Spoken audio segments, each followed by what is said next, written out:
The Graduate, starring Robert Redford. Hey everyone, I'm Matthew Cornwell with Get Taped here in Atlanta, Georgia, one of Atlanta's original audition taping services, which I co-own with my amazingly talented, beautiful wife, who definitely tried to seduce me in 2007, and best friend Brooke. I don't remember how it went down, actually. And now on to our topic. Imagine The Graduate, starring Robert Redford. So I posted an IG story last week or so about this, but it was just too juicy of a story to limit it to that medium. And this first came across my radar when I saw a post on social media that linked to a Vanity Fair article from 2008, which you can find in the show notes below. And it was about the making of 1967's The Graduate.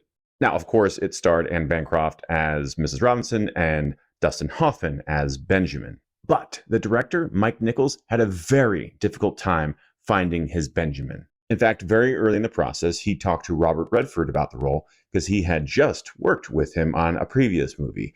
And Robert was eager to play the role of Benjamin because he understood him. He knew who he was. But Mike Nichols didn't. In fact, Mike Nichols said to Robert Redford, "You can't play this role. You could never play this role. You could never play a loser." And Redford was like, what are you talking about? I could definitely play a loser. what do you mean, Mike? And Mike responded, let me put it to you this way. Have you ever struck out with a woman? And Redford replied, what do you mean? And that was exactly the point that Nichols was trying to make. Redford didn't even understand what that concept was of striking out with a woman, of being a loser. And that was essential for the role of Benjamin. And Redford just didn't get it because it wasn't part of his life experience. He never could have convincingly played that type of character. But have you seen the movie? And younger actors, I implore you to learn about your craft by investing yourself in the old movies of Hollywood from every decade. And so once you have seen the movie, imagine Redford playing that role of Benjamin. It's weird, isn't it?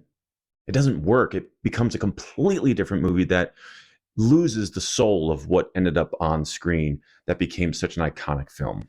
So with Redford out of the picture, Nichols went on a search, and he was initially looking for other blonde-haired, blue-eyed actors that seemed to fit that Southern California vibe, but he wasn't finding it. He searched hundreds of actors, and eventually Dustin Hoffman came on his radar because Dustin had just won an Obie Award for an off-Broadway production. Dustin Hoffman wasn't even a TV or film superstar at that point. He hadn't done TV and film. He thought he was going to be a theater actor, and he was quite content with that. So when Nichols eventually got a hold of Hoffman and said, hey, I'd like you to read for this role, Dustin, after reading the book and familiarizing himself with the role, was not at all convinced. He did not think he was right for this role. In fact, he thought someone like Robert Redford should be Benjamin. To which Nichols replied, so you mean someone not Jewish? And Hoffman was like, yeah, exactly. And they went back and forth, but eventually Nichols convinced him, come out to California, come to LA, and do a screen test for the role. Now, Hoffman agreed, but he was so nervous. He was on the plane trying to memorize his lines. He didn't think he was right. And so he enters into this environment that he's not really familiar with. He's having to go through the hair and makeup and feels like they're trying to make him look less Jewish, more Hollywood attractive, and it just doesn't feel right. He gets to the screen test itself. He's not feeling comfortable with his co-star. And so to relax his co-star, which was Catherine Ross, who was screen testing opposite him, he decided to reach out and pinch her butt. Not really a great choice. She rolled around and said, how dare you do that? Don't you ever do that to me again.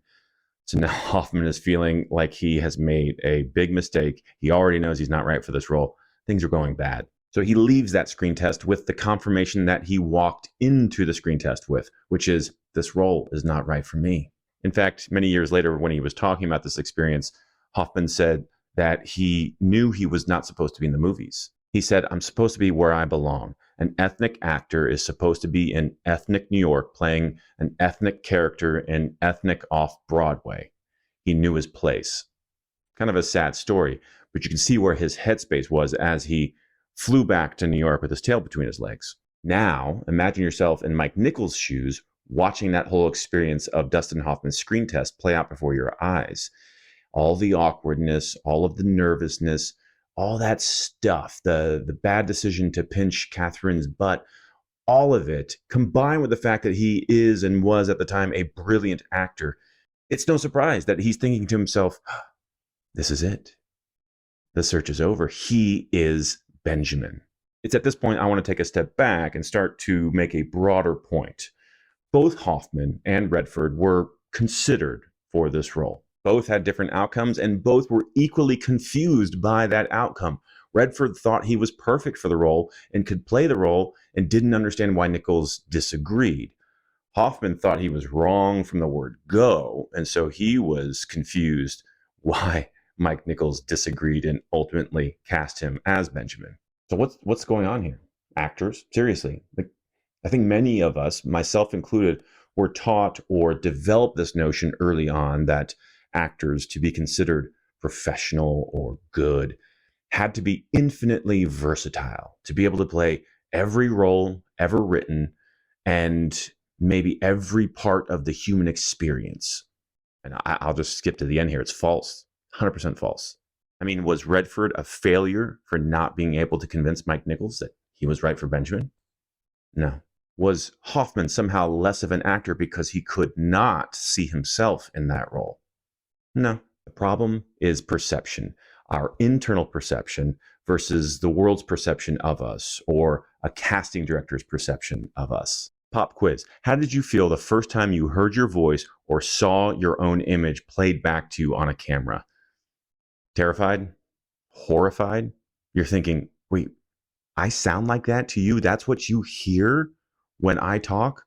Oh my gosh, I gotta work on that. Or the visual, really? Oh my gosh, that's what I look like on camera?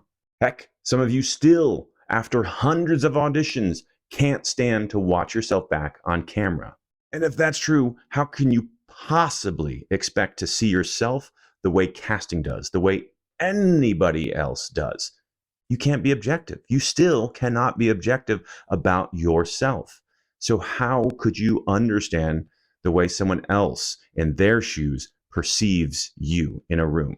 And even if you have come to terms with watching your own footage played back to you, you still can't experience yourself the way I do, the way anybody else in the world does. So that's the first problem that both of these actors were experiencing as they navigated this casting situation. The other side of it is that the part itself, the part of Benjamin, needed an actor that oozed certain qualities of the human experience. And not every brilliant Hollywood actor at that time could convincingly portray what was needed to bring Benjamin alive, especially as you put it in context to the characters surrounding him. Because again, contrary to what you may have been taught, you are not infinitely versatile.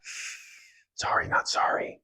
Don't believe me? Well, let's take another example from recent Hollywood history, The Notebook, starring Ryan Gosling and Rachel McAdams. But instead of Ryan Gosling and Rachel McAdams, let's replace Ryan Gosling with Cillian Murphy. Oh, that's a different movie. Maybe even a little creepy. Weird. Oh, wait, you know what? They made that movie. It's called Red Eye. Yeah. In fact, in the show notes below, I'll link the trailer that I found on IMDb and watch it. The first half or so, they try to paint it as a romantic comedy, but just look at Cillian Murphy the whole time. He does not look like the romantic lead as much as they're trying to paint the picture that way. Every frame of film that he is on camera, you can see that there's something else behind the eyes. That ultimately in this thriller movie is villainy, it's evil, it's something deeper and darker. Doesn't mean that Cillian Murphy is always going to play that villain character, but we understand why he gets cast as Scarecrow and other characters that sort of live in that darker side of humanity. Okay, so what's the point of all this, Matt? What does it really mean? Well, glad you asked, because this has huge ramifications for actors at all points in their career, but especially in those early stages of your career. You know, before you've blown up and become huge and are now celebrity status and have a fan base in the millions. So right now, when you're in these earlier stages of your career, and by the way, I've been doing this for 20 years, I still consider myself in this phase, you are an entrepreneur. And let's define entrepreneur. An entrepreneur is someone who has a product, for which there is no established need. Think about that. You've invented something new, or in this case, you as a human are a unique creation that does not exist anywhere else on this earth. And so casting, the industry as a whole, doesn't know that they need you because they've never seen you. And even once they start to get to see you and get to know you, they still aren't convinced of what your product is. So as an entrepreneur, you're in charge of educating your buyers, the casting directors, showrunners, producers, even heck, an agent when you're trying to court one or switch to a new one. You have to educate them on what it is you're selling. What makes you this unique human that does not exist anywhere else in the world? You have to establish a need for your product, which is you. And think of an actual product, say a can of soda or like an energy drink. What does your label say? What are the color schemes on your can? What is the font that is used on your can? All of those things are highly scrutinized by those companies before any of that goes to market. And see, if you think that you're supposed to be infinitely versatile, what does that product packaging look like? You're putting 1,000 different claims on that product saying it can do anything and everything. You're using every font that's ever been created to make sure that you show how versatile you are. You're using every color imaginable to, again, show this diversity that you can express on a moment's notice.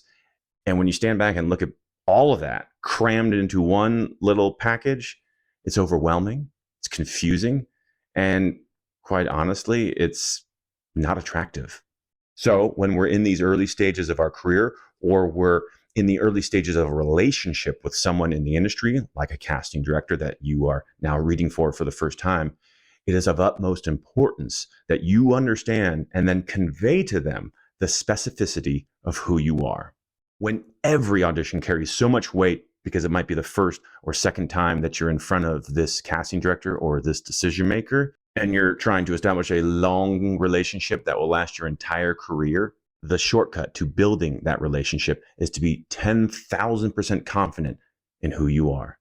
In what pieces of humanity do you experience on a daily basis that you can then give to them with so much ease that the moment they see it, they say, yes, thank you. Oh, that makes so much sense. It's so authentic. It's so real. And they even oftentimes will interpret that as, wow, what a bold choice you just made. Because again, going back to products, when you see an advertisement for a product show up on your screen, and when it's truly authentic, when they truly understand who it is that they are, it's sticky. You may not go out and buy that product, but you'll remember that ad campaign. You might even start to look for it again the next time it comes on, and it sticks with you. And it does start to burrow its way into your brain. You start to remember it more and more and more. So how do we figure all this out? How do we make sure that we are authentic, that we're 10,000% confident in the room or on that self-tape or when we're on set?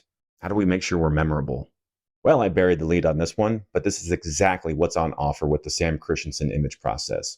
And if these examples from Hollywood have resonated with you, then you can start to see how crucial this concept is for you, for me, for every actor to figure out. It's why the #1 review we have from graduates of the process is, ugh, I wish I had taken this sooner, because it saves time, effort, and money. It's why Brooke and I believe in this process so much.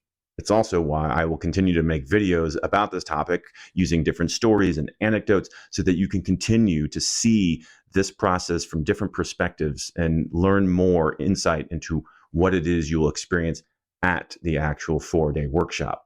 So without going into all of those details, I invite you to go to the show notes below, and you'll see some links to our website where you can learn more about this process, specifically about when we might be offering an upcoming preview event for the process, which is free. And we do it either in person or on Zoom periodically throughout the year. So there's likely one coming up no matter when you're watching this video. You'll also see links to other videos that we offer, as well as upcoming dates for our 4-day workshop that is also offered both in person and over Zoom.